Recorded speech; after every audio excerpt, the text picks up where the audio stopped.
Mientras yo estaba en un crucero por Europa, disfrutando Venecia con una copa de vino en la mano, mi hija Lilia le dio las llaves de mi hacienda a mi yerno Rodrigo diciéndole: puedes mudarte, mi madre ya no va a usar eso, aprovecha.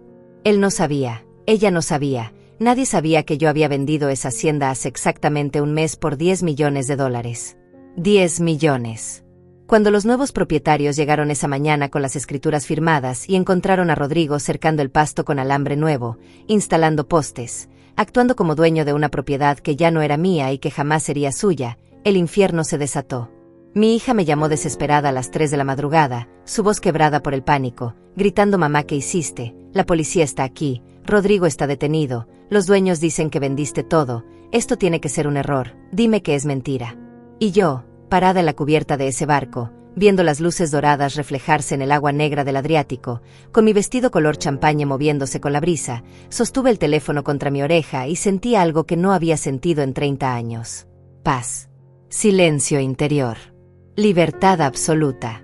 Antes de explicarte cómo una madre de 64 años termina vendiendo en secreto una propiedad de $10 millones mientras su familia cree que esa hacienda les pertenece por derecho divino, necesitas entender la prisión invisible en la que viví durante 3 décadas completas. Necesitas ver el sistema perfecto de explotación emocional que construyeron alrededor de mí, tan sutil que incluso yo tardé años en reconocerlo. Porque esto no comenzó con la venta. Esto comenzó el día en que enviudé hace 15 años y descubrí que para mi hija Lilia y para todos los que me rodeaban, yo había dejado de ser Margarita, la mujer, la persona con sueños y deseos propios. Me convertí en algo mucho más útil para ellos. Me convertí en la administradora temporal de su futura herencia. Mi esposo y yo construimos esa hacienda con nuestras propias manos durante 25 años de trabajo brutal. Comenzamos con un terreno árido que nadie quería, sin agua, sin electricidad, solo tierra seca y espinas. Trabajé junto a mi marido desde los 20 años, cargando piedras, levantando cercas, durmiendo en una cabaña de madera que se inundaba cada temporada de lluvias. Parimos esa tierra igual que paría mis 2 hijos. Con dolor, con sangre, con noches sin dormir. Cuando finalmente tuvimos ganado, cuando el pasto creció verde y abundante, cuando construimos la casa grande con sus corredores amplios y sus ventanas enormes, sentí que habíamos alcanzado algo que jamás imaginé posible. Una vida digna. Un patrimonio real. Algo nuestro. Pero mi esposo murió de un infarto masivo hace 15 años, un martes por la tarde, mientras revisaba el ganado en el potrero sur. Cayó entre el pasto alto y lo encontré horas después, cuando el sol ya se estaba poniendo. Tenía 52 años. Yo tenía 49. Y en ese momento, mi vida se partió en 2. Hubo un antes, donde éramos socios, compañeros, constructores de sueños compartidos. Y hubo un después, donde yo quedé sola con 300 hectáreas de responsabilidad y 2 hijos adultos que de repente empezaron a mirar la hacienda con ojos diferentes. Lilia tenía 23 años cuando su padre murió. Acababa de casarse con Rodrigo, un hombre que siempre me pareció demasiado interesado en cuanto teníamos y muy poco interesado en trabajar para conseguir lo suyo. Víctor, mi hijo mayor, tenía 26 y trabajaba en una empresa de exportación. Él fue el único que me abrazó en el funeral y me dijo: mamá, si necesitas vender todo y empezar de nuevo en la ciudad, yo te apoyo. Los demás, incluida Lilia, me miraron como si hubiera sugerido quemar la casa.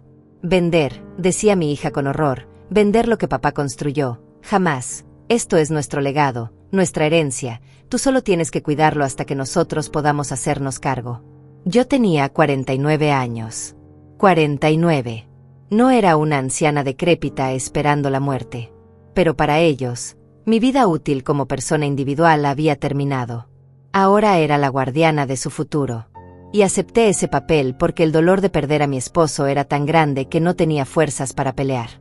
Así que me quedé en la hacienda, sola, trabajando desde que salía el sol hasta que se ocultaba, manteniendo todo en perfecto estado para el día en que ellos decidieran reclamarlo. Los primeros años fueron sutiles. Lilia venía de visita cada 2 o 3 meses, siempre con Rodrigo, siempre mirando todo con esa expresión evaluadora, como quien inspecciona una inversión. Mamá, decía Lilia, deberías plantar más árboles frutales en esa sección, cuando esto sea nuestro vamos a necesitar más sombra. O Rodrigo comentaba durante la cena: tienes demasiado ganado viejo, suegra, deberías renovar el hato, piensa en el futuro. El futuro. Siempre hablaban del futuro. Nunca del presente. Nunca de mí. Víctor se fue del país hace 10 años. Consiguió un trabajo en una multinacional y se mudó a Canadá. Antes de irse, vino a despedirse y me dijo algo que no olvidaré jamás. Mamá, me dijo sosteniendo mis manos entre las suyas, aléjate de Lilia y Rodrigo, ellos solo te ven como un banco, como una propiedad que todavía no pueden cobrar, esto no va a terminar bien, véndelo todo y vive tu vida. Pero yo no escuché. Todavía creía que ser buena madre significaba sacrificarlo todo. Y sacrifiqué. Dios mío, ¿cómo sacrifiqué? Pagué la boda de Lilia. Toda.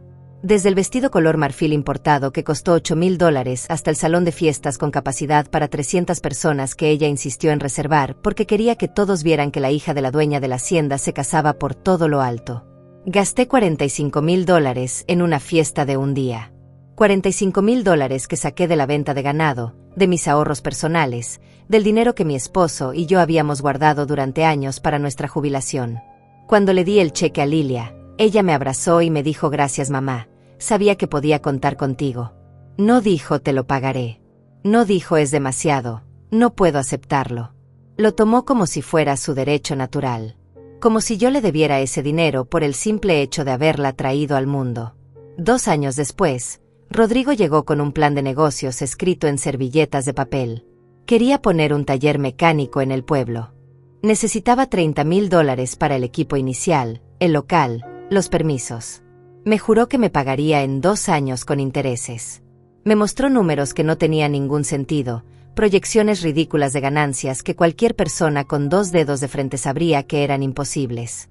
Pero Lilia estaba ahí, sentada en mi sala, mirándome con esos ojos que conocía desde que era bebé, diciendo mamá, por favor, esta es nuestra oportunidad de crecer, de construir algo propio, tú siempre nos has apoyado, no nos abandones ahora.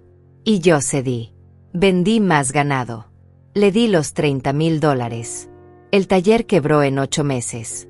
Jamás vi un solo peso de regreso. Cuando le pregunté a Rodrigo qué había pasado, se encogió de hombros y dijo el mercado está difícil. Suegra, no era el momento, ya habrá otras oportunidades. Como si acabara de perder 30 pesos, no $30,000. Después vino el auto. Lilia necesitaba un auto nuevo porque el suyo ya tenía 5 años y según ella daba mala imagen llegar a los lugares en un vehículo tan viejo. $20,000. Después fue la operación estética que según Rodrigo era necesaria para la autoestima de Lilia. $12,000. Después fue el curso de posgrado que Lilia nunca terminó. $15,000. Después fueron las deudas de tarjetas de crédito que no podían pagar. $10,000. Y así, año tras año, fui vaciando mis cuentas, vendiendo ganado, empeñando joyas que mi esposo me había regalado, trabajando más horas, durmiendo menos, envejeciendo más rápido, todo para mantener a flote la vida de 2 adultos perfectamente capaces que habían descubierto que era más fácil pedirme a mí que trabajar ellos mismos. Pero lo peor no era el dinero. Lo peor era la forma en que me hablaban. Rodrigo comenzó a llamarme suegra solamente cuando necesitaba algo, pero cuando estaba con sus amigos en la hacienda, tomando mis cervezas, usando mi piscina, me llamaba Margarita con ese tono de familiaridad forzada que usan las personas cuando quieren demostrar que tienen poder sobre ti. Una tarde lo escuché hablando con un amigo en el corredor. Decía esta hacienda vale fácil unos $10 millones. Cuando sea mía voy a subdividir una parte y vender lotes. Con eso arranco varios negocios. La vieja no sabe administrar esto, solo lo mantiene porque no tiene más nada que hacer. La vieja. Me llamó la vieja. Yo estaba del otro lado de la pared, congelada, con una jarra de limonada en las manos que iba a llevarles, sintiendo como cada palabra me atravesaba como un cuchillo oxidado. Lilia era peor porque usaba el lenguaje del amor para manipularme. Mamá, me decía, sé que te sientes sola aquí en esta hacienda tan grande, ¿por qué no te mudas a un departamento en el pueblo y nos dejas usar este espacio? Nosotros lo cuidaríamos, tú estarías más cómoda en un lugar pequeño, más fácil de mantener, piensa en ti, mamá, ya no tienes edad para estar trabajando tanto. Cada vez que yo mencionaba que quería viajar, que quería conocer Europa, que había soñado toda mi vida con ver París o Roma, ella fruncía el ceño y decía pero mamá, gastar tanto dinero en viajes cuando podrías invertir en tu familia, en tu futuro, en nuestros hijos cuando los tengamos. Hablaba de mis nietos hipotéticos como si ya existieran, como si yo les debiera mi presente por su futuro inexistente. Nunca me visitaban solo porque sí. Cada llamada telefónica venía con una solicitud adjunta. Mamá, necesito que me transfieras para esto. Mamá, préstame para aquello. Mamá, regálame. Mamá, ayúdame. Mamá, resuélveme la vida. Y yo lo hacía porque en algún rincón enfermo de mi mente creía que si daba suficiente, si me sacrificaba lo suficiente, si desaparecía lo suficiente como persona y existía únicamente como fuente de recursos, ellos finalmente me querrían. Finalmente me valorarían. Finalmente dirían gracias. Mamá, eres increíble, no sabemos qué haríamos sin ti. Pero ese día nunca llegó. Lo que llegó fue algo completamente diferente. Hace 2 años, en mi cumpleaños número 62, desperté sola en la hacienda como siempre. Preparé café, salí al corredor, vi el sol levantarse sobre los potreros que había cuidado durante décadas. Esperé. Lilia no llamó en la mañana. Tampoco al mediodía. A las 4 de la tarde recibí un mensaje de texto escueto: feliz cumpleaños, mamá, después te llamo, estoy ocupada. Nunca llamó. Víctor sí me llamó desde Canadá, hablamos 1 hora, me cantó las mañanitas, me hizo reír. Pero Lilia, mi hija que vivía a solo 2 horas de distancia, no vino, no llamó, no recordó que existía más allá de un mensaje automático. 2 días después me enteré por una publicación en redes sociales que ese fin de semana Lilia y Rodrigo habían estado en la hacienda. En mi hacienda. Con un grupo de amigos. Habían hecho una fiesta. Usaron mi piscina, mi parrilla, mi casa. Y no me invitaron. Ni siquiera me avisaron. Llegaron con las llaves que les había dado para emergencias, usaron mi propiedad como si fuera un club privado, y se fueron dejando basura en el jardín y botellas vacías flotando en la piscina. Cuando los confronté, Rodrigo se rió. Literalmente se rió en mi cara y dijo: suegra, no es para tanto, la casa estaba vacía, usted no la estaba usando ese día, pensamos que no le importaría. Y Lilia agregó: mamá, no seas dramática, algún día esto va a ser nuestro de todos modos, ¿qué diferencia hace si lo usamos ahora o después? Actúa como si te estuviéramos robando algo que no es tuyo. Ese fue el momento. Esa frase exacta. Actúa como si te estuviéramos robando algo que no es tuyo. Ahí, parada en mi propia sala, en la casa que construí con mis propias manos, escuchando a mi hija decirme que yo no tenía derecho real sobre mi propia vida, algo dentro de mí se quebró. O tal vez finalmente se arregló. Tal vez llevaba 30 años rota y esa fue la primera vez que las piezas volvieron a acomodarse en su lugar correcto. Me senté en el corredor de la hacienda con una botella de vino que llevaba años guardada para una ocasión especial que nunca llegaba, y finalmente entendí que la ocasión especial era esta, el momento exacto en que decidí dejar de mentirme a mí misma. Las estrellas brillaban sobre los potreros como siempre lo habían hecho, indiferentes a mi drama humano, y yo las observaba mientras en mi cabeza algo fundamental se reconfiguraba. No fue tristeza lo que sentí. Tampoco fue rabia, aunque la rabia vendría después. Oleadas y oleadas de rabia acumulada durante décadas. Lo que sentí en ese momento fue claridad. Esa claridad brutal que llega cuando finalmente ves la verdad completa y desnuda, sin los filtros del amor maternal, sin las excusas que te inventas para justificar lo injustificable. Yo no era su madre para ellos. Era su plan de retiro. Su cuenta de ahorros con piernas. Su futura propiedad que todavía tenía la molesta costumbre de respirar y tomar decisiones propias. Saqué una libreta vieja y comencé a escribir números bajo la luz del corredor. Necesitaba verlo en papel, necesitaba que fuera real y tangible. En los últimos 15 años, desde que enviudé, había dado a Lilia y Rodrigo aproximadamente $250,000. 250,000. La boda. El taller que quebró. El auto. La cirugía estética. El posgrado que nunca terminó. Las deudas de tarjetas de crédito que pagué 3 veces. Los préstamos para negocios que jamás prosperaron. Los regalos que exigían para Navidad, para cumpleaños, para aniversarios. Cada número que escribía era una puñalada de realidad. Cada suma era un año de mi vida que había sacrificado creyendo que estaba invirtiendo en amor cuando en realidad estaba financiando mi propia explotación. Pero lo que realmente me destruyó cuando hice las cuentas no fue solo el dinero. Fue el tiempo. Calculé cuántas horas había trabajado en esos 15 años manteniendo la hacienda sola. Levantándome a las 5 de la mañana para alimentar al ganado. Reparando cercas bajo el sol brutal del mediodía. revisando que todo estuviera perfecto cada vez que ellos amenazaban con visitarme, porque Rodrigo siempre encontraba algo que criticar, algo que según él yo estaba haciendo mal, algo que necesitaba mejorarse para cuando fuera suyo. Había invertido más de 50.000 horas de trabajo físico brutal en una propiedad que ellos ya consideraban suya, mientras yo me convertía en una empleada no remunerada de mi propia herencia. Y durante todo ese tiempo, ¿qué recibía a cambio? Visitas obligadas cada 3 o 4 meses que duraban apenas unas horas antes de que encontraran una excusa para irse. Llamadas telefónicas que siempre, absolutamente siempre, terminaban con una solicitud de dinero. Críticas disfrazadas de consejos sobre cómo debía manejar mi vida, mi propiedad, mi futuro. Rodrigo diciéndome que vendiera tal sección de tierra porque ellos necesitaban capital. Lilia sugiriendo que redujera el ganado porque mantener tanto era innecesario para una mujer sola. Los dos hablando de la hacienda como si yo fuera simplemente la cuidadora temporal de algo que ya les pertenecía por derecho divino. Recordé cada humillación pequeña que había tragado en silencio.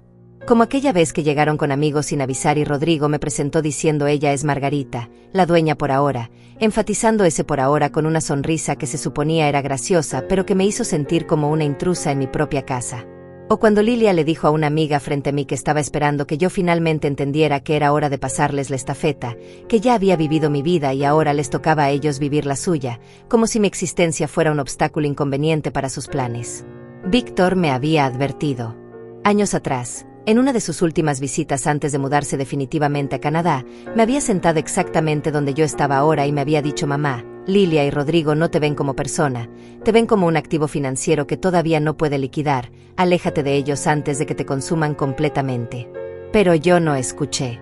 Le dije que estaba exagerando, que Lilia era mi hija y que el amor de madre no se rendía así como así. Víctor me miró con una tristeza que ahora entendía perfectamente y respondió mamá, el amor de madre es importante, pero el amor propio también debería serlo, y tú perdiste el tuyo hace mucho tiempo. Tenía razón. Había perdido mi amor propio el día en que acepté que mi único propósito en la vida era servir a personas que nunca me lo agradecerían. Lo perdí cuando dejé de preguntarme qué quería yo y comencé a preguntarme únicamente qué necesitaban ellos. Lo perdí cuando mi identidad completa se redujo a un solo rol, madre proveedora, y eliminé todo lo demás que alguna vez fui o quise ser. Antes de que mi esposo muriera, yo tenía sueños propios. Quería viajar. Quería conocer Europa, caminar por las calles de París que había visto en películas, tomar café en Roma, ver los canales de Venecia. Había una lista guardada en un cajón de mi buró, una lista que escribí cuando tenía 30 años, lugares que quería visitar antes de morir. Hacía años que no la sacaba porque cada vez que pensaba en hacer algo para mí, cada vez que consideraba gastar dinero en mis propios sueños, Lilia aparecía con una necesidad nueva, una emergencia inventada, una crisis financiera que solo yo podía resolver. Y yo guardaba la lista, cancelaba mis planes inexistentes, y transfería el dinero que había ahorrado para mi viaje soñado a la cuenta de mi hija. Esa madrugada, todavía sentada en el corredor, entré a la casa y busqué esa lista. Estaba amarillenta, escrita con mi letra de hace décadas, llena de sueños que había abandonado por personas que ni siquiera recordaban mi cumpleaños. La desdoblé con manos temblorosas y la leí completa. París, Roma, Venecia, Barcelona, Praga. Cada nombre era un futuro que me había negado. Cada ciudad era una versión de mí misma que maté para que ellos pudieran vivir cómodamente. Y ahí, sosteniendo ese papel viejo entre mis dedos, tomé una decisión. No fue dramática. No hubo música de fondo ni momento de iluminación celestial. Fue simplemente una decisión fría, calculada, definitiva. Si ellos ya consideraban la hacienda como suya, si ya me trataban como una administradora temporal de su propiedad, si mi vida y mis deseos no significaban nada para ellos, entonces yo tomaría el control de la única manera que me quedaba.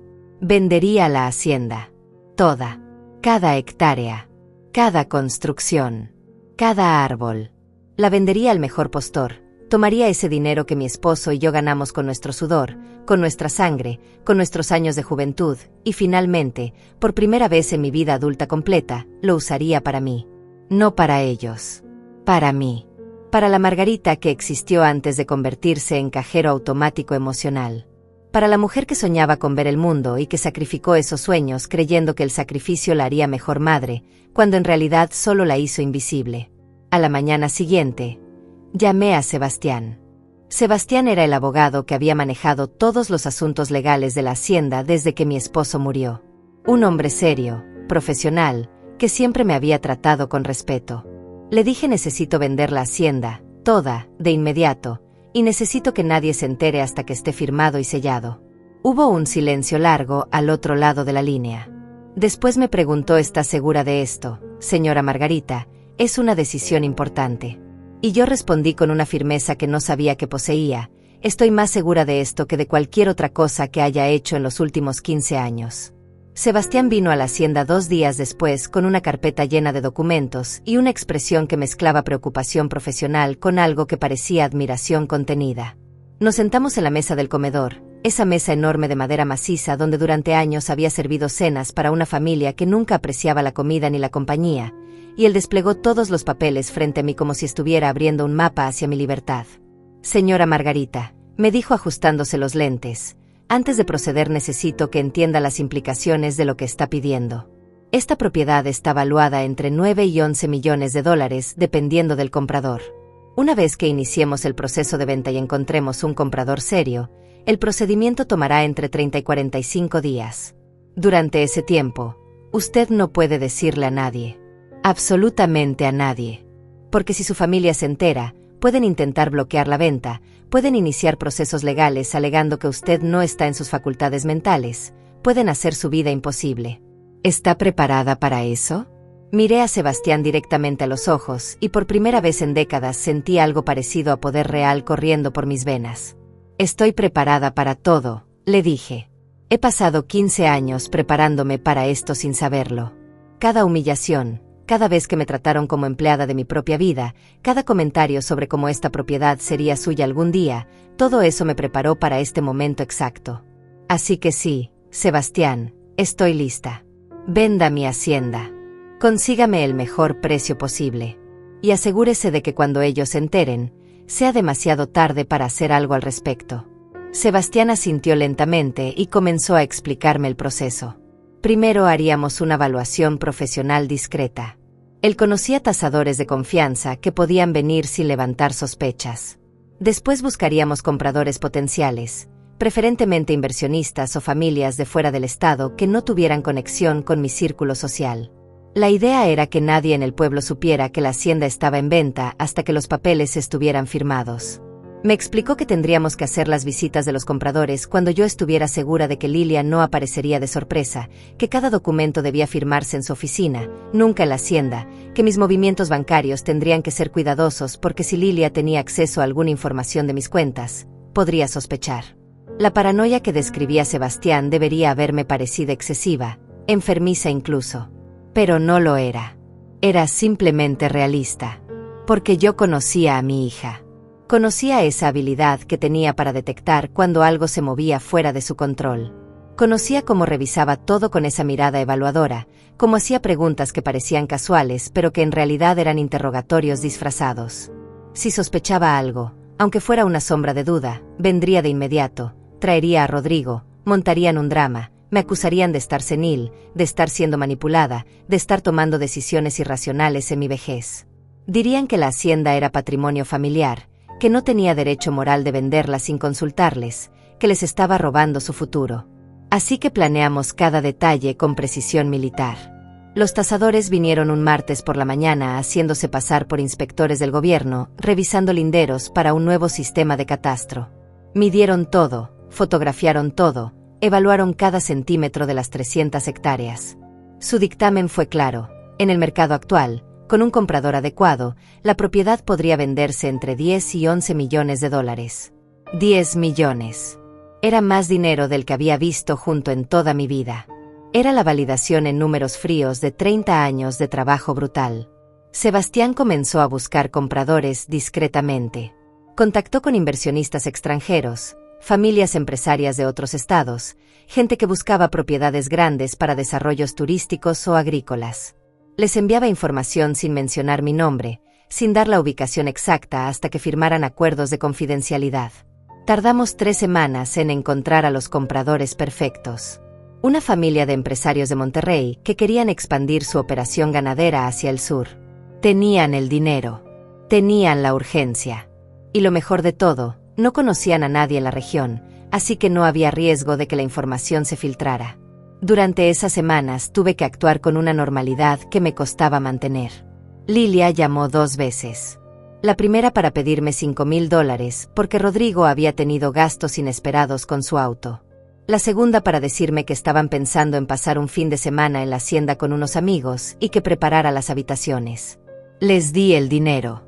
Les dije que vinieran cuando quisieran. Hablé con el tono de siempre, esa mezcla de cansancio y resignación que esperaban de mí. Pero por dentro era pura electricidad. Cada palabra que les decía era una mentira perfecta. Cada transferencia bancaria era mi última concesión. Estaba contando los días para mi liberación y ellos no tenían la menor idea. El día que los compradores vinieron a ver la propiedad, inventé que tenía cita médica en la ciudad y que estaría fuera todo el día. Sebastián los trajo personalmente. Recorrieron cada potrero, cada instalación, la casa, los corrales, los pozos de agua. Les encantó todo.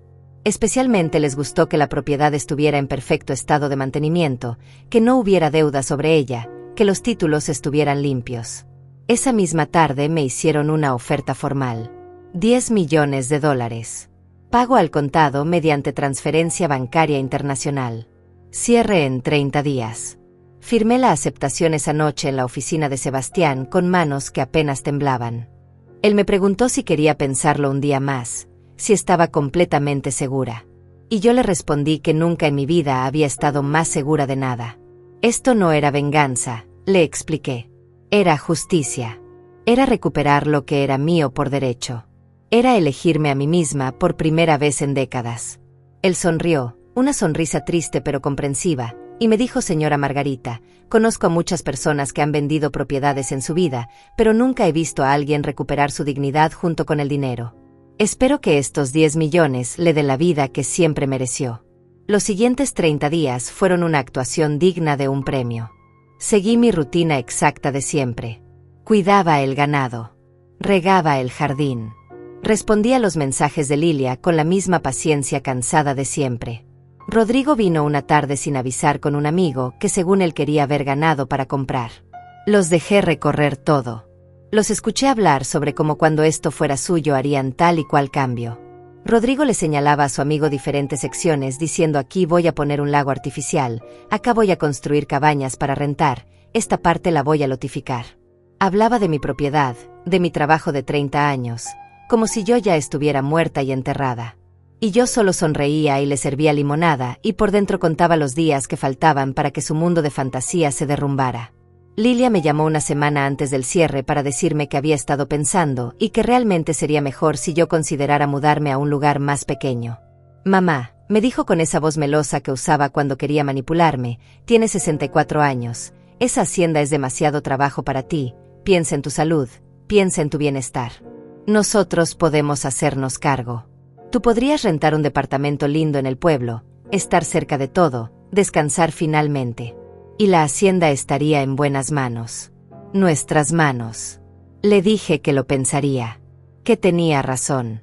Que tal vez era hora de hacer cambios. Y ella se emocionó tanto que casi podía escucharla calculando mentalmente cuánto valía cada hectárea. 3 días antes del cierre, mientras firmaba los últimos documentos en la oficina de Sebastián, tomé otra decisión. No solo vendería la hacienda. Me iría del país inmediatamente después. No quería estar aquí para el drama. No quería ver la cara de Lilia cuando se enterara. No quería escuchar los gritos de Rodrigo ni sus amenazas vacías. Quería estar lo más lejos posible cuando su mundo explotara. Así que reservé un crucero por el Mediterráneo que salía 4 días después del cierre oficial. 30 días navegando por Europa. Visitando cada ciudad de mi lista amarillenta. Viviendo finalmente los sueños que había guardado en un cajón durante décadas. Sebastián preparó todo para que el dinero se transfiriera a cuentas internacionales el mismo día del cierre. $10 millones. Después de impuestos y honorarios legales, me quedarían aproximadamente 8,5 millones. Más dinero del que necesitaría para el resto de mi vida. Dinero que nadie podría tocar. Dinero que era completamente mío. El día del cierre llegó como cualquier otro día. Me levanté temprano, preparé café, salí al corredor a ver el amanecer sobre los potreros por última vez. No sentí nostalgia. No sentí tristeza. Sentí alivio. Porque esta hacienda, este lugar que había amado tanto, se había convertido en mi prisión. Cada árbol era un recordatorio de todo lo que había sacrificado. Cada cerca era una barrera que yo misma había construido alrededor de mi libertad. A las 10 de la mañana estaba sentada en la oficina de Sebastián junto con los compradores, una pareja de aproximadamente 50 años acompañados por su hijo y su abogado. Eran gente seria, profesional, que miraba los documentos con el cuidado de quien sabe exactamente lo que está adquiriendo. La esposa me dijo: señora Margarita, hemos visto muchas propiedades en los últimos 2 años y ninguna estaba tan bien cuidada como la suya, se nota el amor que le puso a ese lugar. Y yo quise decirle que no era amor, que era supervivencia, que era llenar el vacío de una vida sin propósito con trabajo hasta que el trabajo se convirtió en mi única identidad. Pero solo sonreí y le di las gracias. Firmamos durante 1 hora. Página tras página de documentos legales que transferían 30 años de mi existencia a manos de extraños. Cada firma era una liberación. Cada inicial era un paso más hacia la mujer que debí ser siempre.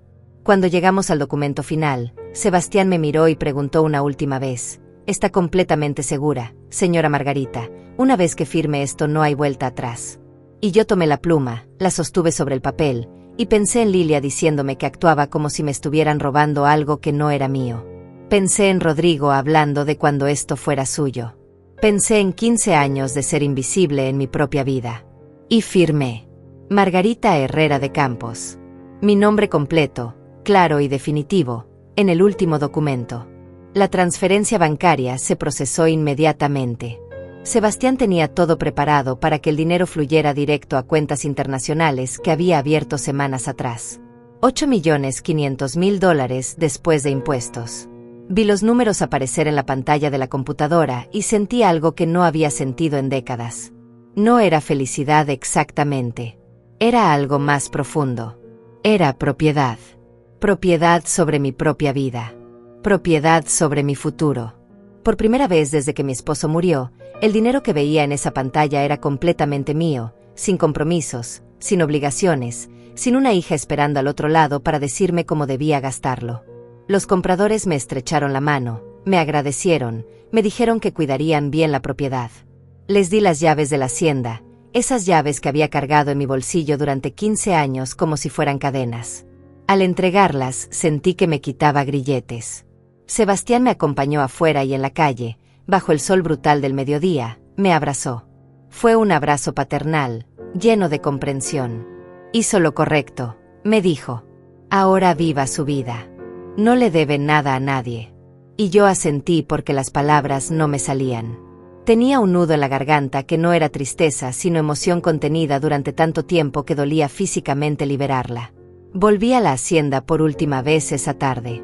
Necesitaba recoger algunas cosas personales antes de irme definitivamente. Los compradores me habían dado una semana para desalojar, pero yo solo necesitaba un día.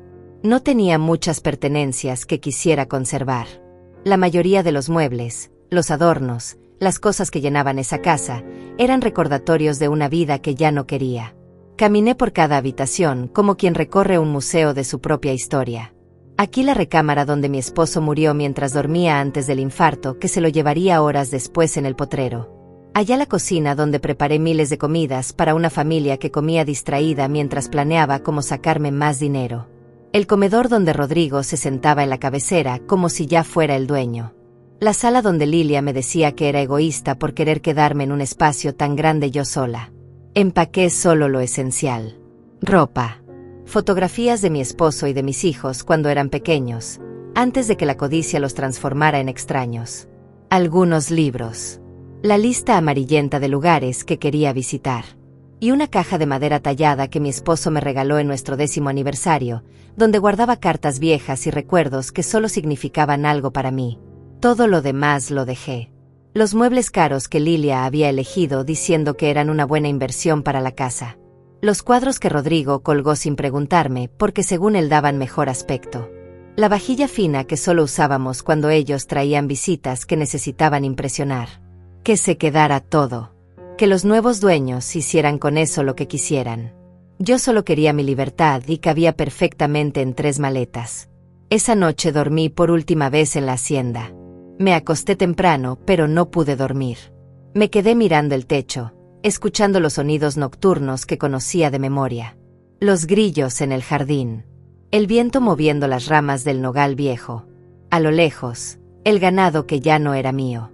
Y por primera vez en 15 años, esos sonidos no me llenaban de melancolía sino de anticipación. Mañana comenzaba mi vida real. La vida que había pospuesto durante décadas. La vida que merecía. Me levanté antes del amanecer, cargué mis maletas en mi auto, y me fui sin mirar atrás.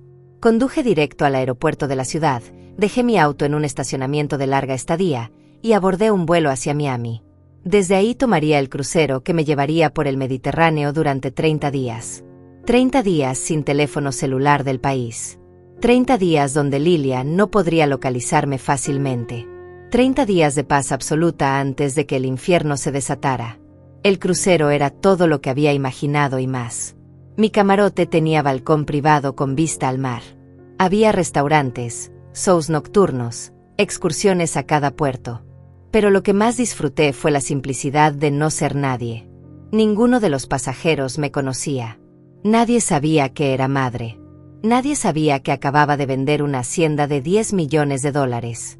Nadie esperaba nada de mí. Por primera vez en mi vida adulta, era simplemente Margarita. Una mujer de 64 años viajando sola, leyendo libros en la cubierta, tomando vino en la cena, durmiendo hasta tarde porque podía, porque nadie me necesitaba para nada. En Barcelona subí a la Sagrada Familia y lloré viendo los vitrales proyectar colores imposibles sobre las columnas de piedra. En Roma caminé por el Coliseo imaginando la historia que esas ruinas guardaban. En Atenas comí en una terraza con vista a la Acrópolis mientras el sol se ponía pintando todo de naranja y dorado. Y en Venecia, en esa ciudad de agua y puentes y belleza decadente, finalmente saqué mi teléfono después de 2 semanas de silencio autoimpuesto para revisar si había mensajes. Tenía 147 llamadas perdidas de Lilia. 93 mensajes de texto. 32 de Rodrigo. Incluso había algunos de números desconocidos que probablemente eran abogados o amigos de ellos intentando localizarme. No abrí ninguno. Solo vi los números acumulándose en la pantalla y sonreí. El caos había comenzado. Y yo estaba a miles de kilómetros de distancia, completamente intocable. Esperé hasta estar en esa cubierta del crucero, con Venecia brillando frente a mí como una joya flotante, para finalmente escuchar el primer mensaje de voz. Era de Lilia. Su voz era puro pánico. Mamá, ¿dónde estás? Llámame urgente, necesito hablar contigo ahora, es una emergencia, por favor mamá contesta el teléfono. Borré el mensaje. Escuché el segundo. Mamá, esto no es gracioso, necesito que me llames ya, pasó algo terrible en la hacienda, hay gente diciendo que la vendiste, esto tiene que ser un error, llámame. Borré ese también. Seguí escuchando. Los mensajes evolucionaban de pánico a confusión a rabia. Rodrigo apareció en el mensaje número 12 gritando que como me atrevía, que esa propiedad era de ellos, que había vendido su futuro, que esto era ilegal, que iban a demandarme. Lilia lloraba en el mensaje 18 diciendo que no podía creer que su propia madre le hiciera esto, que cómo iba a vivir ahora, que Rodrigo había renunciado a su trabajo confiando en la hacienda, que habían perdido todo por mi culpa. Y ahí estaba. La confesión que necesitaba escuchar. Rodrigo había renunciado a su trabajo. Habían hecho planes concretos sobre una propiedad que nunca fue suya. Habían construido su futuro completo sobre la suposición de que yo existía únicamente para proveerles. Y ahora ese futuro se había evaporado porque resulta que yo era una persona con derechos sobre mi propia vida. Llamé a Sebastián. Él contestó al segundo tono. Señora Margarita, dijo con alivio evidente en su voz, gracias a Dios que llama, su hija y su yerno han venido a mi oficina 6 veces exigiendo información, están amenazando con demandar, dicen que usted no estaba en sus facultades mentales cuando firmó. Le expliqué que todo está en orden legal perfecto, que usted es completamente capaz, que la propiedad era suya y tenía todo el derecho de venderla, pero no escuchan razones. Le dije a Sebastián que mantuviera todo firme, que no cediera ni un milímetro ante sus amenazas, que los documentos estaban perfectamente legales y que ellos no tenían absolutamente ningún derecho sobre una propiedad que jamás fue suya. Él me aseguró que estaba manejando la situación con firmeza profesional, pero me advirtió que Lilia y Rodrigo estaban desesperados, que habían llegado a su oficina con un abogado barato que amenazaba con iniciar procesos por enajenación mental, por influencia indebida, por cualquier argumento legal que se les ocurriera. Todo era humo, me explicó Sebastián, puro teatro de gente que acababa de descubrir que sus planes construidos sobre arena se estaban desmoronando. No tienen caso, me dijo, pero van a hacer ruido, mucho ruido, prepárese para eso. Colgué el teléfono y me serví otra copa de vino. Desde la cubierta del crucero podía ver las góndolas deslizarse por los canales oscuros de Venecia, los turistas caminando por los puentes iluminados, la ciudad entera brillando como si estuviera hecha de sueños solidificados. Y aquí estaba yo, una mujer de 64 años que finalmente había tomado control de su destino, mientras a miles de kilómetros de distancia mi hija y mi yerno corrían como pollos sin cabeza intentando revertir lo irreversible. La imagen era casi cómica. Casi. Decidí escuchar más mensajes.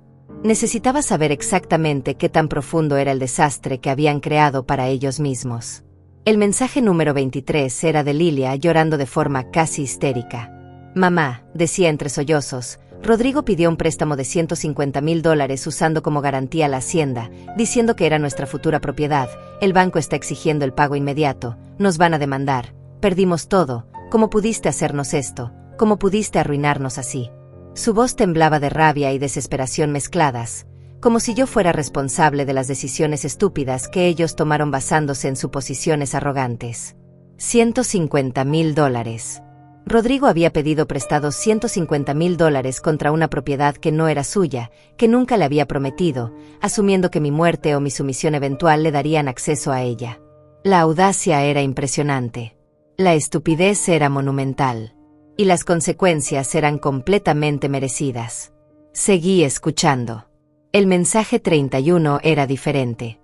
La voz de Lilia sonaba más controlada, más calculadora. Había pasado del pánico a la manipulación. Mamá, decía con ese tono dulce y venenoso que conocía tan bien, sé que estás enojada con nosotros, sé que tal vez no hemos sido los mejores hijos, pero somos familia, la familia se perdona, la familia se ayuda, no puedes dejarnos así, piensa en los nietos que te vamos a dar, piensa en tu legado, en lo que papá hubiera querido. Estaba usando a mi esposo muerto como herramienta de manipulación. Estaba inventando nietos hipotéticos como moneda de cambio emocional. Era repugnante y predecible a la vez. Borré ese mensaje con particular satisfacción. Mi esposo, si estuviera vivo, hubiera estado orgulloso de lo que hice. Él fue quien me enseñó que el trabajo duro merece recompensa, que nadie te regala nada en esta vida, que tienes que construir tu propio camino con tus propias manos. Él nunca hubiera tolerado ver a nuestra hija convertirse en una sanguijuela profesional. Hubiera sido el primero en decirme que cortara esa relación tóxica. El mensaje 42 me sorprendió. Era de Víctor, mi hijo, llamando desde Canadá. Su voz sonaba preocupada, pero no histérica. Mamá, decía, Lilia me llamó llorando diciendo que vendiste la hacienda y que los dejaste en la ruina. Honestamente, mamá, si lo hiciste, bien hecho, era hora de que te liberaras de ellos, pero llámame cuando puedas para saber que estás bien, te quiero. Esas últimas palabras, te quiero, dichas con sinceridad genuina y no como preámbulo a una solicitud de dinero, me hicieron llorar ahí parada en la cubierta del barco. Víctor, mi hijo que se fue porque no soportaba ver cómo me explotaban. El único que realmente me quería sin condiciones. Le escribí un mensaje de texto largo explicándole todo. Le conté sobre la venta, sobre el dinero, sobre el crucero, sobre mi decisión de finalmente vivir para mí misma. Le dije que estaba bien, mejor que bien, que estaba experimentando una paz que no conocía desde antes de que su padre muriera. Me respondió en minutos. Mamá, escribió, llevo años esperando que hicieras algo así, estoy increíblemente orgulloso de ti, disfruta cada segundo de ese viaje, te lo mereces más que nadie que conozco, cuando regreses ven a visitarme a Canadá, quiero presentarte mi vida aquí, quiero que conozcas a personas que te valorarán por quien eres y no por lo que puedes darles. Guardé ese mensaje como si fuera un tesoro. En medio del caos, en medio de las acusaciones y los gritos y las amenazas legales vacías, tenía esto. Tenía el amor genuino de un hijo que me veía como persona. Y eso valía más que cualquier cantidad de dinero. Pero los mensajes de Lilia continuaban llegando. Cada día aparecían 3 o 4 nuevos. Algunos eran súplicas. Otros eran acusaciones. Algunos intentaban la ruta de la culpa religiosa, diciendo que Dios me juzgaría por abandonar a mi familia. Otros amenazaban con cortar toda relación conmigo para siempre, como si eso fuera un castigo y no exactamente lo que yo buscaba. La desesperación en su voz crecía con cada mensaje. Y yo los escuchaba todos como quien ve una telenovela mala, con distancia emocional completa, casi con curiosidad antropológica sobre hasta dónde podía llegar una persona cuando su fuente de dinero fácil desaparece. El mensaje que finalmente me hizo reír, una risa amarga pero genuina, fue el número 67. Rodrigo había tomado el teléfono de Lilia y hablaba con esa voz de hombre que cree que la autoridad masculina soluciona todo. «Suegra», decía, «sé que está enojada, pero esto es ridículo. Usted nos debe esa hacienda, trabajamos para usted durante años». Ahí me detuve y retrocedí el mensaje para escucharlo de nuevo. «Trabajamos para usted durante años». La mentira era tan descarada, tan completamente divorciada de la realidad, que era casi impresionante. Rodrigo jamás trabajó un solo día en la hacienda. Jamás arregló una cerca. Jamás alimentó al ganado. Jamás hizo nada excepto llegar con sus amigos a usar la piscina y planear en voz alta cómo remodelaría todo cuando fuera suyo. Pero en su mente retorcida, pedir dinero prestado contra la hacienda, planear su futuro alrededor de ella, contar con ella como si ya les perteneciera, eso era trabajo. Eso era esfuerzo. Eso les daba derecho. La desconexión con la realidad era absoluta. Llamé a Sebastián de nuevo para actualización. Me contó que Rodrigo y Lilia habían intentado contactar a los nuevos dueños de la hacienda directamente, apareciendo en la propiedad sin avisar, tratando de convencerlos de que la venta era inválida. Los nuevos dueños, comprensiblemente molestos, habían llamado a la policía. Rodrigo terminó detenido por allanamiento. Pasó 6 horas en una celda antes de que Lilia pudiera pagar la fianza. Y lo mejor de todo, me dijo Sebastián casi riéndose, fue que cuando la policía llegó, Rodrigo estaba instalando alambre nuevo en los potreros, actuando como dueño legítimo, gritándoles a los verdaderos propietarios que se fueran de su tierra. Ahí estaba. El momento exacto que el título y la imagen prometían.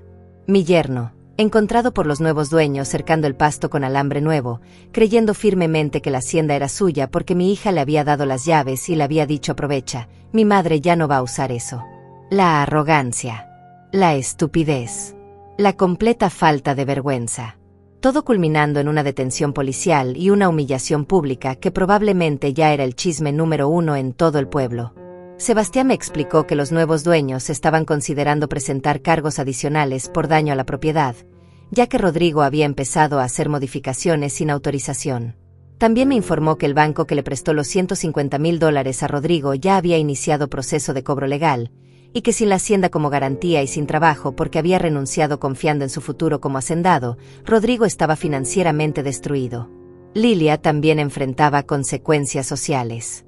Sebastián había escuchado por conocidos mutuos que ella había estado presumiendo en redes sociales durante semanas que era la nueva dueña de la hacienda, publicando fotos de la propiedad, hablando de sus planes de renovación, básicamente declarando públicamente que había heredado un imperio de $10 millones. Y ahora todos esos amigos, todos esos contactos, todos los que vieron esas publicaciones, sabían la verdad. Sabían que había contado con dinero que nunca fue suyo. Sabían que su madre la había dejado fuera completamente. La humillación no era solo financiera, era social, era pública, era total. Pasé los siguientes días del crucero en una extraña mezcla de paz y anticipación. Sabía que eventualmente tendría que enfrentarlos. Sabía que Lilia y Rodrigo no se rendirían solo porque sus amenazas legales fueran vacías o porque la vergüenza pública los estuviera destruyendo. Gente como ellos, gente que había vivido toda su vida adulta esperando heredar riqueza sin trabajar por ella, no acepta la derrota fácilmente. Harían un último intento desesperado. Y yo necesitaba estar preparada para ese momento. Sebastián me llamó una tarde mientras el barco estaba anclado en Santorini. Señora Margarita, me dijo con tono grave, tengo información que necesita saber. Lilia y Rodrigo compraron boletos de avión a Europa. Van hacia allá. Lograron averiguar por algún contacto en la agencia de viajes que usted está en un crucero por el Mediterráneo y aparentemente planean interceptarla en Barcelona, que es su próxima parada. Mi corazón se aceleró, pero no de miedo, sino de algo parecido a excitación. Perfecto, le dije. Que vengan. Es hora de terminar esto de una vez por todas. Llegué a Barcelona 3 días después. El crucero atracó temprano en la mañana y yo bajé a tierra con la intención de pasar el día recorriendo la ciudad antes de regresar al barco en la noche. Había reservado una mesa en un café cerca de las Ramblas, uno de esos lugares turísticos pero encantadores con mesas en la acera y vista a la gente pasando. Pedí café con leche y un croissant y me senté a esperar. Porque sabía que vendrían. Sabía que me encontrarían. Y quería que fuera en público, rodeada de testigos, donde no pudieran hacer una escena demasiado dramática sin quedar como locos frente a extraños. No tardaron mucho. A las 11 de la mañana vi a Lilia caminando por la acera, buscándome con ojos desesperados. Rodrigo venía detrás de ella cargando una mochila y luciendo exactamente como lo que era, un hombre al borde del colapso financiero y emocional. Cuando Lilia me vio, su cara pasó por 3 emociones en 2 segundos. Alivio de haberme encontrado. Rabia de verme tan tranquila. Y algo parecido a esperanza de que todavía pudiera convencerme de arreglar el desastre que ellos mismos crearon. Mamá, dijo llegando a mi mesa sin aliento, gracias a Dios que te encontramos. Su voz temblaba. Tenía ojeras profundas. Su ropa estaba arrugada como si hubiera dormido con ella puesta. Se veía destruida. Y una parte horrible de mí, una parte que había estado dormida durante décadas, sintió satisfacción al verla así. Siéntense, les dije señalando las sillas vacías con calma absoluta. Pidieron café pero ninguno lo tocó. Solo se quedaron ahí mirándome como si fuera una desconocida. Rodrigo habló primero. Su voz intentaba sonar autoritaria, pero salía temblorosa. Suegra, esto tiene que parar. Usted vendió nuestra propiedad, nos dejó en la ruina. Tenemos deudas que no podemos pagar, el banco nos está demandando, perdí mi trabajo porque confiaba en que íbamos a administrar la hacienda, esto no puede quedar así. Lo miré directamente a los ojos y dije con voz calmada pero filosa, tu propiedad, Rodrigo, ¿desde cuándo $150,000 prestados contra algo que jamás te pertenecieron te dan derechos de propiedad? ¿Desde cuándo renunciar a tu trabajo sin consultarme primero me hace responsable de tus decisiones estúpidas? Lilia intervino rápidamente, su voz subiendo de volumen. Mamá, no puedes hablar así, somos tu familia, esa hacienda era nuestro futuro, papá hubiera querido que fuera para nosotros, tú solo eras la cuidadora temporal, todos lo sabíamos, todos lo entendíamos así. Y ahí estaba. La verdad desnuda saliendo de su boca sin filtro. Yo era la cuidadora temporal. Nunca fui la dueña en su mente. Nunca tuve derecho real sobre el trabajo de mi vida. Solo era la empleada no remunerada de su herencia futura. Me recliné en mi silla y tomé un sorbo de café antes de responder. Lilia, dije pronunciando cada palabra con claridad perfecta, esa hacienda la construí yo con mi esposo durante 25 años de trabajo brutal. Cada hectárea fue pagada con nuestro sudor. Cada construcción fue levantada con nuestras manos. Cuando tu padre murió, la propiedad pasó a ser completamente mía. No tuya. No de Rodrigo. Mía. Y yo tenía todo el derecho legal y moral de hacer con ella lo que quisiera. La vendí. Tomé el dinero que era mío por derecho. Y ahora voy a vivir la vida que pospuse durante 30 años para darles todo a ustedes. Rodrigo golpeó la mesa haciendo que las tazas temblaran. La gente en mesas cercanas volteó a mirarnos. Nos debe esa hacienda, gritó. Trabajamos para usted durante años. Cuidamos de usted. Estuvimos ahí cuando nos necesitaba. La mentira era tan grotesca que me hizo reír. Una risa corta y amarga que salió de mi garganta sin permiso. ¿Trabajaron para mí? Pregunté elevando la voz lo suficiente para que él supiera que no me intimidaba. Rodrigo, en 15 años jamás levantaste una cerca en esa hacienda, jamás alimentaste al ganado, jamás hiciste un solo día de trabajo real, lo único que hiciste fue llegar con tus amigos a usar la piscina y planear cómo ibas a lotificar mi propiedad cuando yo muriera. Y tú, Lilia, continué volteándome hacia mi hija, me visitabas cada 3 o 4 meses solo cuando necesitabas dinero, jamás en mi cumpleaños, jamás en Navidad a menos que esperaras un regalo caro, jamás solo porque querías ver a tu madre, cada llamada telefónica venía con una solicitud adjunta, cada abrazo tenía un precio. Me convertiste en un cajero automático con piernas y ahora estás furiosa porque el cajero se quedó sin dinero para ti. Lilia comenzó a llorar. Eran lágrimas genuinas de desesperación, pero también de manipulación. Mamá, ¿cómo puedes decir eso? Soy tu hija, te quiero, siempre te he querido, solo queríamos asegurar nuestro futuro. no hay nada malo en eso. Me incliné hacia adelante, sostuve su mirada llorosa, y dije algo que había estado guardando durante años. Si me quisieras, Lilia, me habrías preguntado cómo estaba cuando enviudé en lugar de preguntarme cuánto valía la hacienda.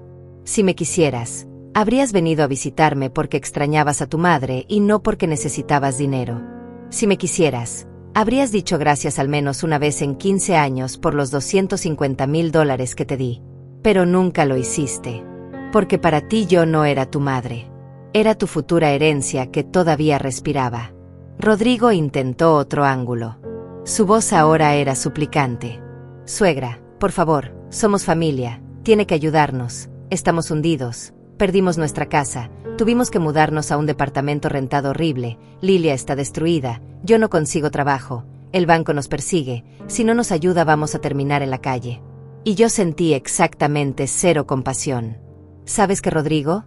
Le dije, todo eso es consecuencia directa de tus propias decisiones. Pediste dinero prestado contra algo que no era tuyo, renunciaste a tu trabajo confiando en planes fantasiosos, gastaste dinero que no tenías asumiendo que yo existía solo para resolver tus problemas, y ahora que enfrentas las consecuencias de tu irresponsabilidad quieres que yo, una mujer de 64 años que trabajó toda su vida, te rescate otra vez. No, se acabó, aprendan a vivir con sus propias manos como yo lo hice.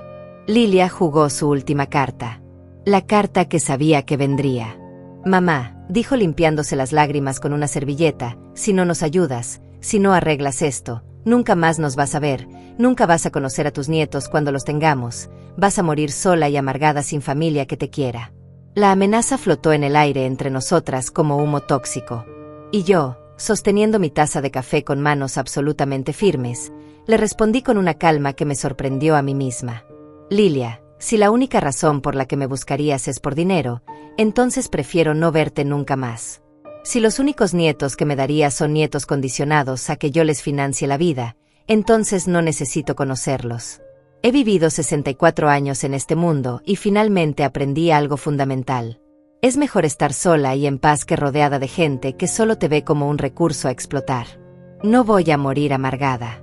Voy a morir habiendo vivido, habiendo viajado, habiendo hecho todas las cosas que pospuse por ser buena madre para hijos que nunca apreciaron el sacrificio. Me levanté de la mesa dejando dinero suficiente para pagar todo incluyendo el café que ellos no tocaron. Lilia se quedó sentada, congelada, como si no pudiera procesar que realmente me estaba yendo. Rodrigo intentó agarrarme del brazo, pero me solté con un movimiento firme. No me toques, le dije con voz baja pero amenazante, y aléjate de mí o llamo a la policía ahora mismo. Él retrocedió. Creo que vio algo en mis ojos que le dijo que no estaba jugando. Esta no era la suegra sumisa que conocía. Esta era una mujer completamente diferente. Caminé por las ramblas sin voltear atrás. Podía escuchar a Lilia llorando detrás de mí, su voz llamándome entre sollozos. Mamá, por favor, mamá, no te vayas así, mamá, tenemos que hablar. Pero yo seguí caminando. Cada paso era liberación. Cada metro de distancia que ponía entre ellos y yo era recuperar un pedazo de mi alma que había entregado durante décadas.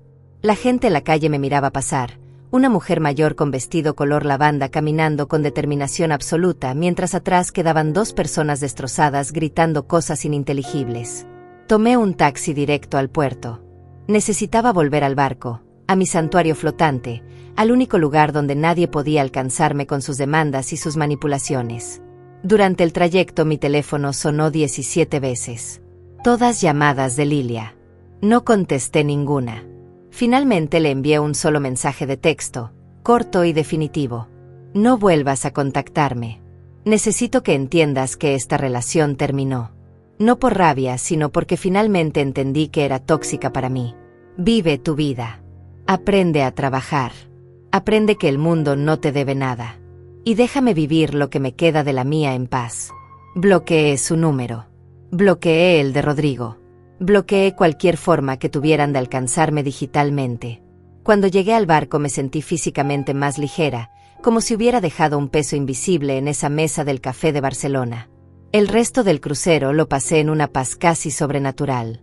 Visité Marsella, Génova, Nápoles. Comí comida deliciosa. Leí libros que había querido leer durante años. Conocí a otras personas mayores viajando solas que compartían historias similares de liberación tardía. Una mujer alemana de 70 años me contó que había vendido su negocio familiar contra la voluntad de sus hijos para viajar por el mundo. Un hombre italiano de 68 me explicó cómo había cortado contacto con su familia después de años de explotación financiera. No estaba sola en esto. Había todo un mundo de personas mayores que finalmente habían dicho basta. Cuando el crucero terminó 30 días después, volé directo a Canadá para visitar a Víctor. Él me recibió en el aeropuerto con un abrazo que duró minutos completos. «Mamá», me dijo separándose para mirarme bien, «te ves diferente, te ves más joven, te ves feliz». Y tenía razón. Me sentía feliz de una forma que no había experimentado en décadas. Víctor vivía en un departamento moderno en Vancouver con vista a las montañas. Tenía una vida ordenada, un trabajo respetable en finanzas internacionales, amigos genuinos. Me presentó a su novia, una mujer encantadora llamada Sara que trabajaba como arquitecta. Cenamos juntos, hablamos de todo, y ni una sola vez me pidieron dinero o me hicieron sentir que mi valor dependía de lo que podía darles.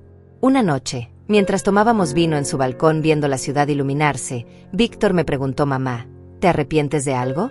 Lo pensé genuinamente antes de responder. «Me arrepiento de no haberlo hecho antes», le dije. «Me arrepiento de haber permitido que Lilia y Rodrigo me convirtieran en su banco personal durante tanto tiempo.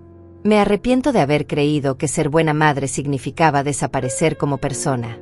Pero no me arrepiento de vender la hacienda. No me arrepiento de cortar contacto con ellos.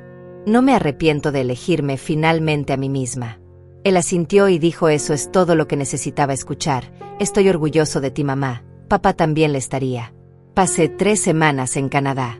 Víctor me llevó a conocer las montañas, los lagos, la ciudad. Hablamos de todo lo que no habíamos hablado en años. Me contó que se había alejado de México precisamente porque no soportaba ver cómo Lilia me manipulaba y yo lo permitía. Me confesó que había intentado hablar conmigo muchas veces sobre eso, pero que yo siempre defendía a mi hija diciendo que la familia era sagrada. «Ahora finalmente entiendes», me dijo, «que la familia solo es sagrada cuando es recíproca, cuando hay respeto mutuo, cuando no es unilateral el sacrificio». Cuando regresé a México un mes después de haber vendido la hacienda, ya no volví al pueblo donde había vivido toda mi vida. En cambio, compré un departamento en la Ciudad de México, en una zona tranquila cerca de Coyoacán. 2 habitaciones, balcón con plantas, suficiente espacio para mí y para los libros que siempre quise tener tiempo de leer. Contraté a una diseñadora de interiores joven que me ayudó a decorarlo exactamente como yo quería, con colores claros, muebles cómodos, arte en las paredes que elegí yo misma sin consultar a nadie.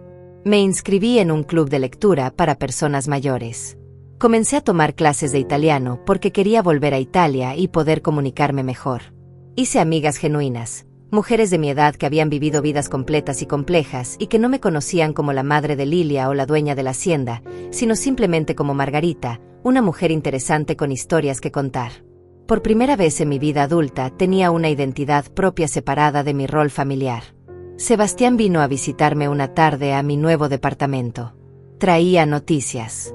«Señora Margarita», me dijo mientras tomábamos té en mi balcón, pensé que debía informarle que Lilia y Rodrigo finalmente se declararon en bancarrota.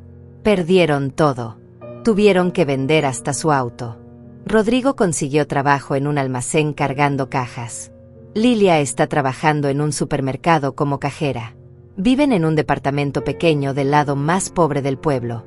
La información no me dio placer, pero tampoco me causó dolor. Era simplemente información sobre 2 personas que alguna vez formaron parte de mi vida y que ahora estaban viviendo las consecuencias naturales de sus decisiones. ¿Han intentado contactarla?, preguntó Sebastián. No desde Barcelona, respondí, bloqueé todos sus números, bloqueé sus redes sociales, dejé muy claro que no quería contacto. Él asintió aprobatoriamente. También me informó que habían corrido rumores en el pueblo, que mucha gente murmuraba sobre la madre cruel que abandonó a su hija y la dejó en la miseria. Pero también había otra narrativa creciendo, me explicó, la de una mujer que finalmente se liberó de hijos abusivos que solo la veían como fuente de dinero. La opinión pública estaba dividida, pero honestamente a mí no me importaba. No vivía más en ese pueblo. No conocía a esa gente. Sus opiniones sobre mi vida eran irrelevantes. Los meses pasaron convirtiéndose en un año. Viajé a Argentina, a Perú, a España nuevamente. Cada viaje era una marca en mi lista amarillenta, cada ciudad visitada era un sueño hecho realidad con décadas de retraso. Gasté dinero en experiencias, en buena comida, en hoteles cómodos, en tours guiados, en todo lo que siempre me negué creyendo que era egoísta gastar en mí misma. Y descubrí que gastar en tu propia felicidad después de una vida de sacrificio no es egoísmo, es justicia. Víctor vino a visitarme 2 veces. La segunda vez trajo a Sara y me confesaron que se iban a casar. Me preguntaron si quería ayudar a pagar algo de la boda. Les dije que por supuesto, que sería un honor. Pero la diferencia fundamental con cómo ayudé a Lilia fue evidente. Víctor y Sara tenían presupuesto propio, planes realistas, no esperaban que yo financiara todo. Solo querían mi participación simbólica. Les di $20,000 como regalo. Víctor lloró y me dijo: mamá, esto es demasiado, no tienes que hacer esto. Y yo le respondí: lo hago porque quiero, porque te amo, porque aprecio la relación sana que tenemos, no porque me siento obligada o manipulada. En mi segundo año en el departamento de Coyoacán recibí una carta. Llegó por correo certificado, así que tuve que firmar para recibirla. Era de Lilia. El sobre estaba escrito con su letra que conocía tan bien. Lo sostuve durante 1 hora completa sin abrirlo. Parte de mí quería tirarlo directo a la basura. Otra parte necesitaba saber qué decía después de más de 1 año de silencio absoluto. Finalmente abrí la carta. Estaba escrita en 3 páginas con letra apretada, como si Lilia hubiera tenido tanto que decir que apenas cabía en el papel.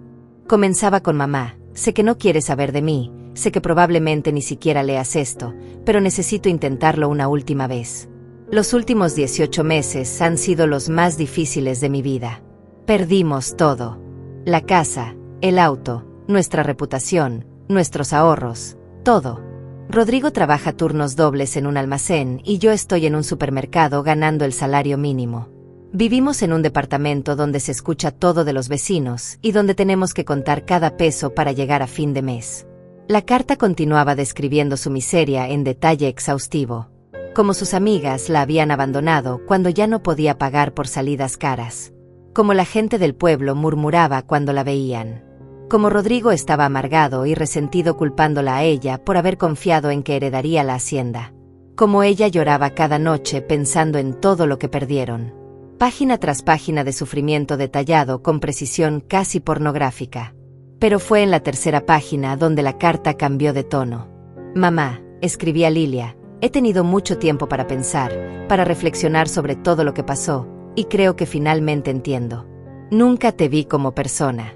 Te vi como mamá, como proveedora, como alguien que existía para resolver mis problemas.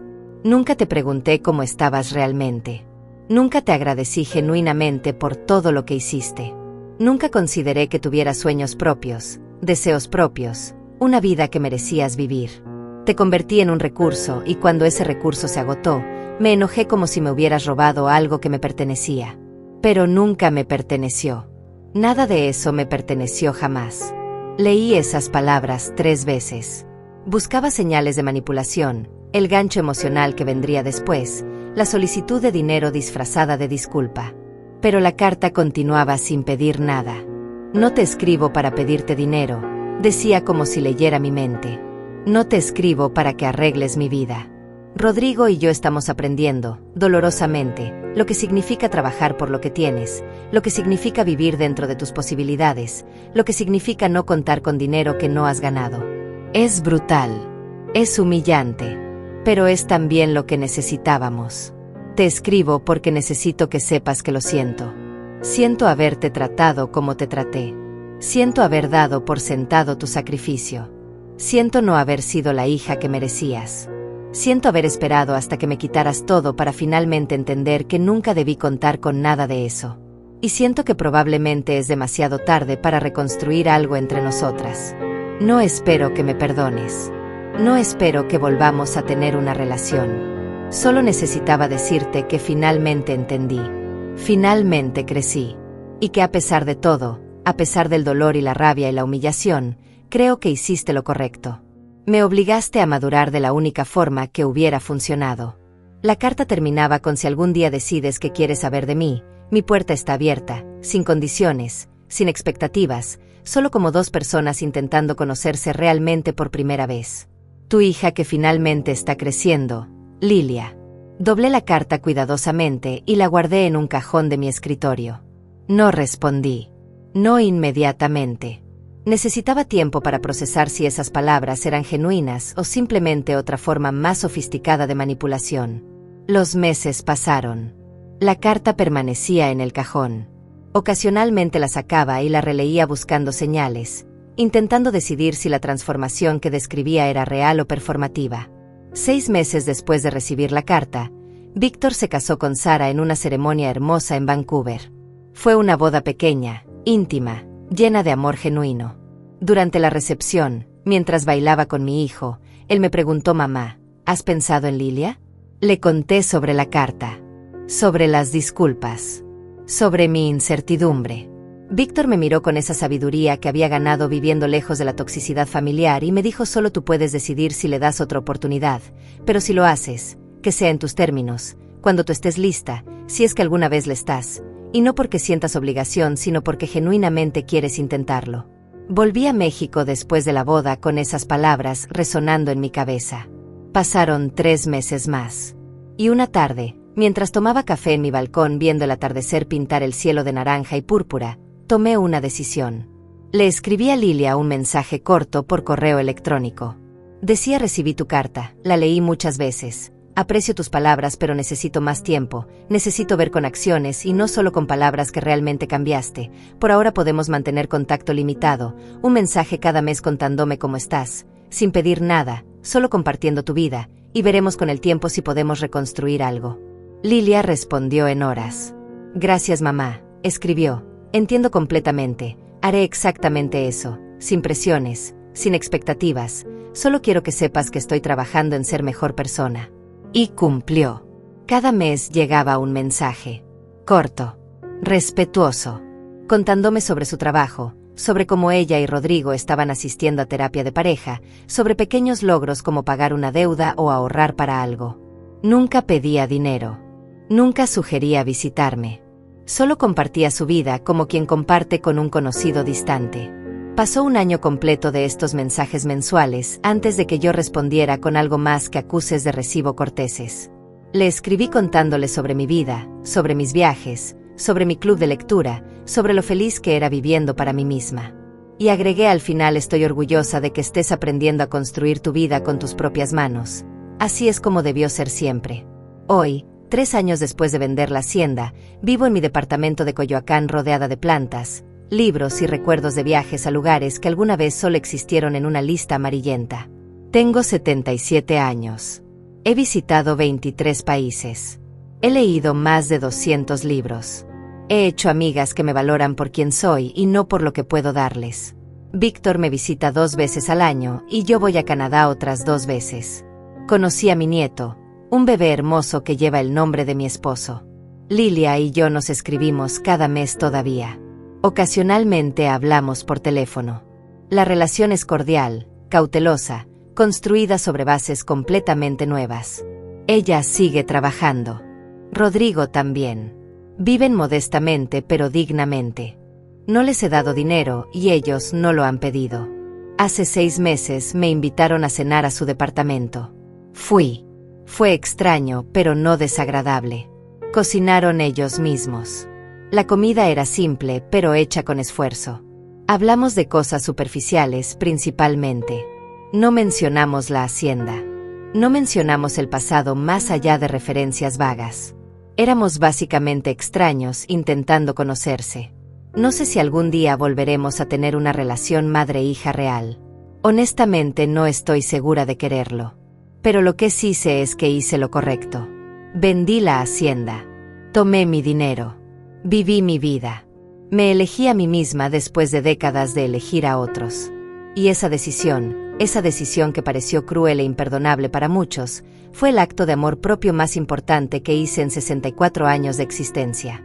A veces, cuando estoy sentada en mi balcón viendo la ciudad extenderse frente a mí, pienso en la Margarita que era hace 3 años. La mujer invisible viviendo en una hacienda enorme, trabajando para mantener perfecta una propiedad que otros ya consideraban suya. La madre que había olvidado ser persona. La viuda que creyó que su vida terminó cuando su esposo murió. Y siento compasión por esa mujer, pero también gratitud de ya no ser ella. Aprendí que nunca es demasiado tarde para recuperar tu vida. Aprendí que ser buena madre no significa desaparecer como persona. Aprendí que el amor familiar debe ser recíproco o no es amor sino explotación con otro nombre. Aprendí que está bien ser egoísta después de décadas de abnegación.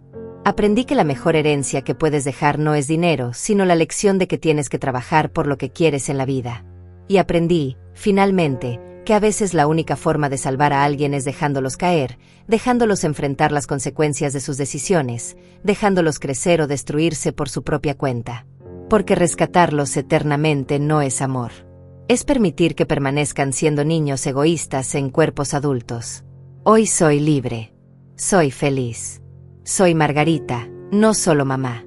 Y si pudiera volver atrás y cambiar algo, lo único que cambiaría sería haber tomado esta decisión 15 años antes.